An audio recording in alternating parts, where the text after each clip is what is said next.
Historical Society. I'm also the Lewistown station agent, and we're up here in the tower of the station.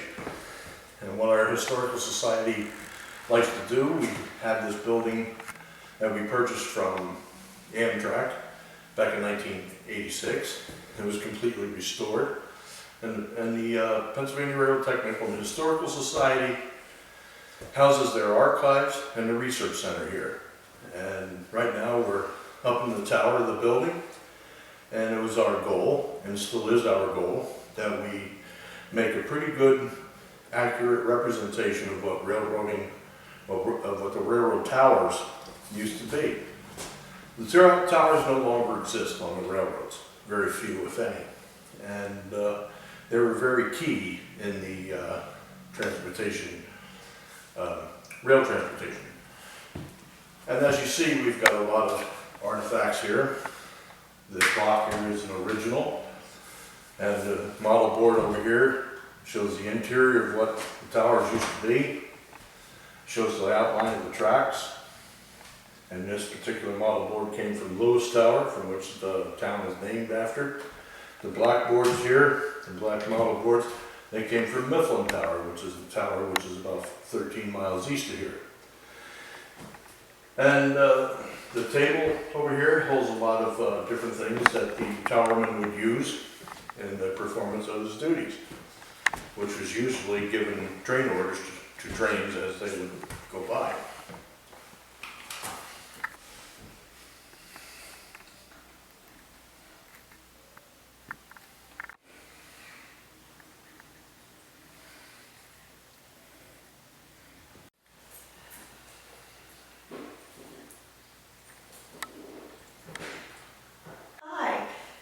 My name is Pauletta. I am the editor for the Pennsylvania Road E-News that is put out every other month, and also I work as archive worker here at the Lewistown station. I'd like to just show to you these. They appear like sticks, but what they were used for during the train time was to hand the train orders out to the engineers on the train. Okay, what I'm doing now, I'm actually playing towerman. And every time a train goes by east or west, it gets logged on these papers. This is a train register that gives an idea of how many trains go through and what direction they're going, weather conditions, time of day, and any other pertinent information. If you have to write out an order for a train that's coming, you use what's called a 19 order, which is a train order. You would fill it out in duplicate. One would go to the conductor, one would go to the engineer of the train. You fill it out in duplicate. You put them on these sticks over here. And what they do, you would carry them downstairs and you would hold them up. As the train's going by, the engineer would grab his orders, and you'd wait until the cabin car came by, and you'd hand the conductor his orders.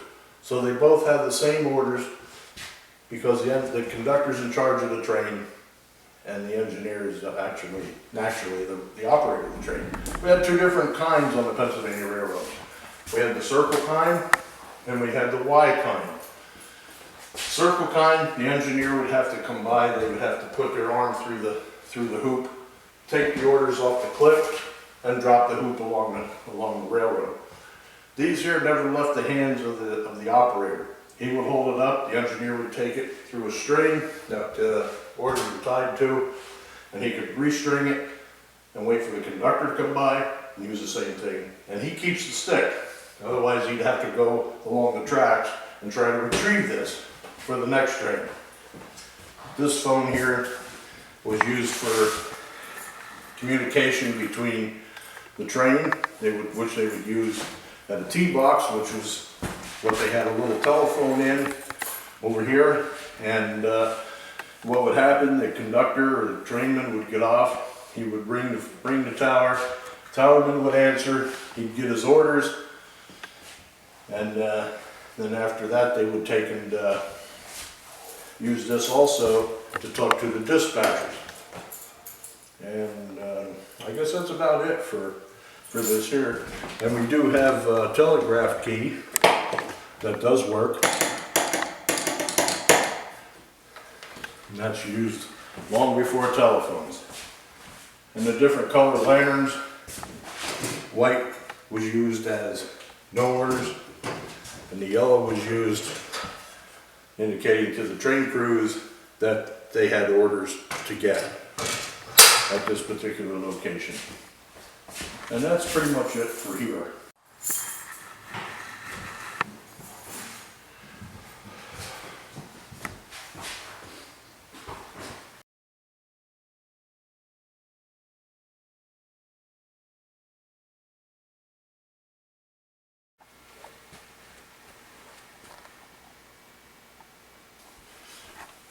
Okay, this is our upper archive room, and what we have in here, we got a lot of things stored that came from the Pittsburgh station that was donated to us.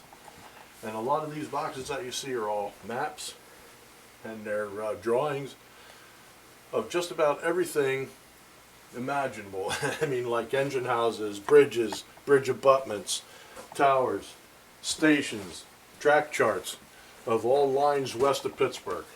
And that's what these boxes are. Over here, these are processed valuation maps. They've already been done, have been entered into the database. Over here we got a workstation here that one of our volunteers uses for when he works on the employee timetables. All these boxes in the corner are all the employee timetables that have been processed. They're in the database, and we've got thousands of them. Same way with the public timetables. We also have track charts that we're processing, and of course, of course, thanks to the COVID-19, we haven't had anybody up here working. You know, there's only been a couple people here that came throughout the pandemic, and we've got a lot accomplished. And that's pretty much all there is to see upstairs here, because a lot of the stuff here has already been, as I said, some of it's been processed. As I said, Ian Fisher, he's one of our volunteers. He's been working on the employee timetables, and this is his station.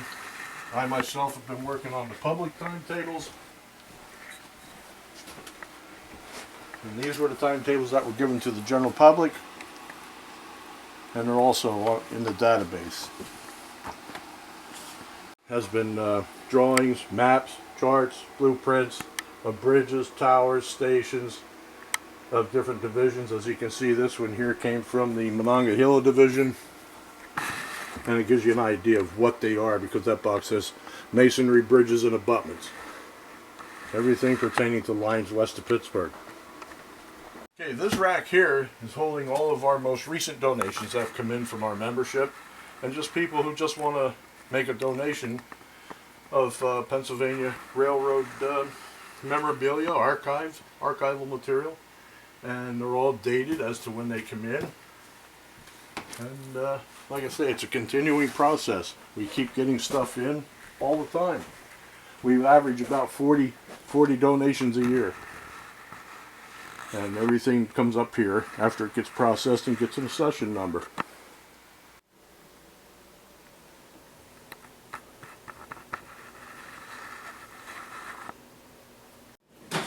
Okay, this is our Keystone room. What we have in our Keystone room is all our Keystone magazines are stored here. We have 2 complete sets in here, and we've also got all the photographs that we've processed. Since we got over 10,000 photographs, they're all in these binders. That's another one of our archivists. That's one of his jobs. Okay, this is a copy of our Keystone Magazine. They started in 1968 when the Pennsylvania Railroad Technical and Historical Society organized as a group. It was right after the merger of the Pennsylvania Railroad with the New York Central Railroad. The Pennsylvania Railroad no longer existed as an independent company, but the Historical Society kept on. And we publicize, or make a publication 4 times a year. It's one of the top magazines of any of the railroad historical societies. It's been rated as one of the best. It's 80 pages, and it's got a lot of color photos in, along with information about buildings. And it's all over the system. We got blueprints, we got photographs. Here's a picture of North Philadelphia. A lot of pictures here are from Philadelphia. This is a Philadelphia edition. And that's our quarterly Keystone Magazine. And it's been 4 copies a year since 1968. And it's still in existence. We're still going strong. Okay, this is our main waiting room. This is what I call the staging area. And our head archivist, this is his workstation over here. His name is Charlie Rand. And when we get the donations that come in, they usually come to me. I'm the systems manager, and what I do, I stage everything right here. I sort them out, I go through the donations, I pick out all like materials, put an accession number on them, I acknowledge the donor, I send them a thank you letter, and a deed of gift form, which legally transfers ownership from them to us, meaning the society. My station here, I've got several things going. This pile over here is the public timetables that I've been working on. And this here's a box that's got Penn Central items. We separate them. Anything that isn't PRR related, we separate. If we got stuff that come to us that belongs to another railroad, say for argument's sake, the New Haven or the New York Central or something like that, we separate them, we gather them up. When we get enough, we mail them off to their society and their archives, because they're set up basically the same way we are. And we've also got recognition of the past people, and these people here are the ones that did the restoration of the building. They did a complete restoration. This is a picture of the station that was painted. This was our original maintenance man who passed away. The guy was worth his weight in gold. And we've got a special plaque here that was donated to the society by the Middle Division chapter. And what it is, it's a remembrance or a memorial to all the police officers of the Pennsylvania Railroad who was killed in the line of duty. It gives your name, when they served, and how they were killed. Okay, and as you can see, right here we've got a few benches that were original furniture of the station. This was the original waiting room when we purchased the building. We purchased the building again from Amtrak, and it was in disrepair, and the place has been totally redone. Back here, we've got some other artifacts, some of the more valuable donations that we've got, and some of the rare things that we've got, and we've put in a display case here. I'm not going to waste a lot of time going over what was in there, but there's just items in there that's been donated that are very rare. Over here, this ticket office is where our Enid's editor works. This is kind of her office, but I share it with her. And some of the stuff in here has been already sorted out that goes to other historical societies. We've got the B&O, we've got the Reading, we've got Conrail, and we got the Lackawanna. Okay, this part of the room we call our Lynch Library. Over here on this wall we've got a truck sign that came off the truck trains, it came off of one of the trucks. Bala, I think, or it's either Bala, I think it is, Devon and Frankfurt Junction with 3 stations in the Philadelphia area. But another thing that's very unique, this is our own station here, our own station sign. This is Lewistown. It's one of 2. We have both of them. These are number plates off of locomotives. And we've got this locomotive here, it's a K4 Pacific. And if you notice the numbers, 5495, the number plate right here, 5495. So that number plate came from that locomotive. And these pictures over here on the wall, these are the pictures of the presidents of the Pennsylvania Railroad. Now, it's not a complete set. They only go up to about 1930. From the original, from the very first president, up to 1930s. This gentleman right here is Alexander Cassatt. He was the one responsible for the Hudson River tunnels.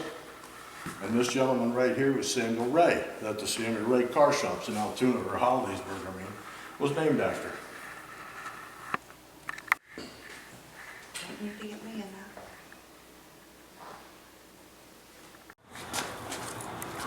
Here we're going around the east end of the station. This here's the scales.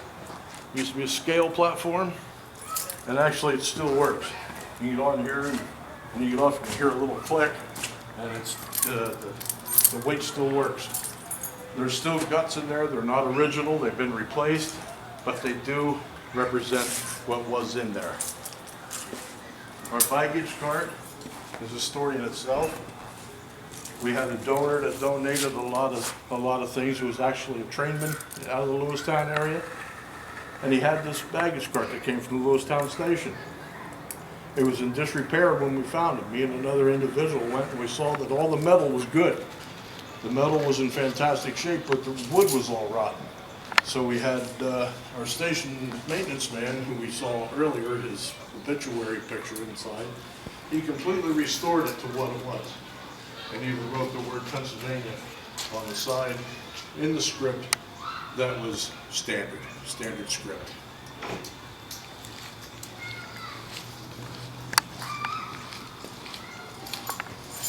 Walking around, come to track side. We're going to go to the Amtrak waiting area.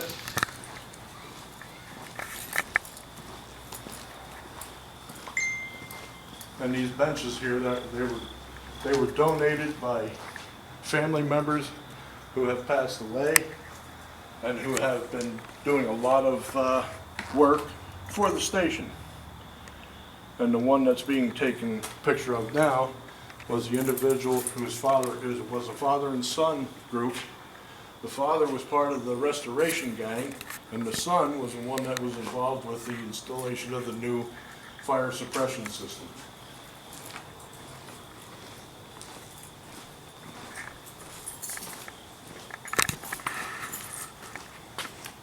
The bay window area here is the Amtrak waiting room.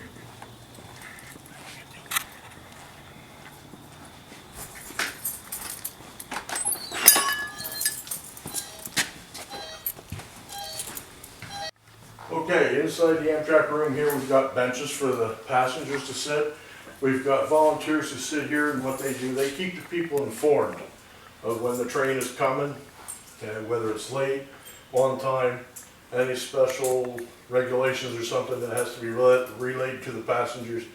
The volunteer can help them out. We've also got a station clock in here, and we've got some knickknacks that we sell. We got Pennsylvania Railroad, Lewistown. We've got 2 types of shirts. We've got t-shirts and sweatshirts in 2 different colors. We've got the gray with the maroon insignia, and we've got the maroon with the yellow insignia. They'll say PRR and Lewistown on them, which is a good thing, because Lewistown was very, very important to the Pennsylvania Railroad. It's not only that this building was the oldest known building to be existing that was built by the Pennsylvania Railroad. It was built in 1849. From the Pennsylvania Railroad. That PRR sign up there came from a boxcar, came off a boxcar. And that's about it for in the Amtrak room. There's nothing more to say or see.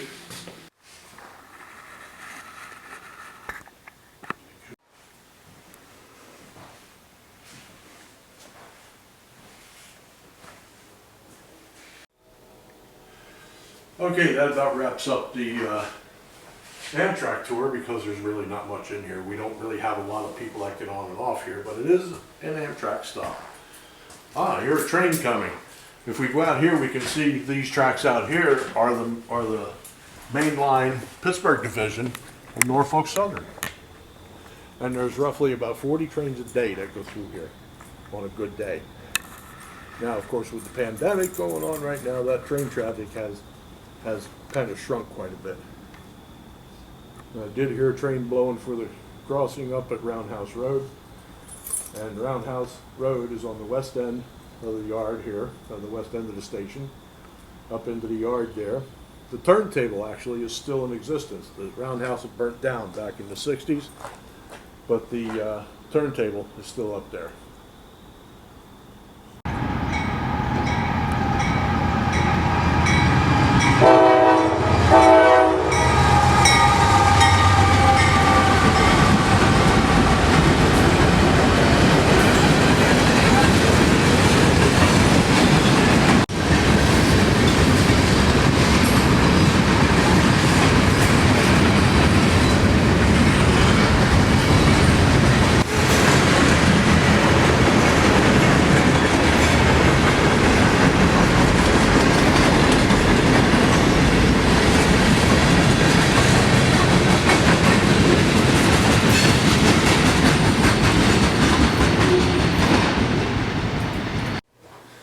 Okay, so we just come out of the Amtrak room. Now we're coming over to the lower archive room of the main station.